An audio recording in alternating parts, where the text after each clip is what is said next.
Order. There will be order in the House. The Honorable Gikaria, resume your seat. The Honorable KJ, resume your seat. The member for Kapsaret, resume your seat.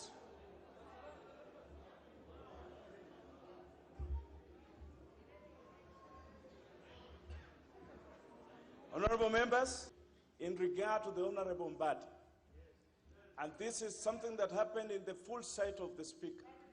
The Honorable Mbadi, you are hereby directed to leave the presence of this House for grossly disorderly to order. And you are ordered to withdraw immediately from the presence for a minimum of 5 days. The Honorable Mbadi will withdraw from the House.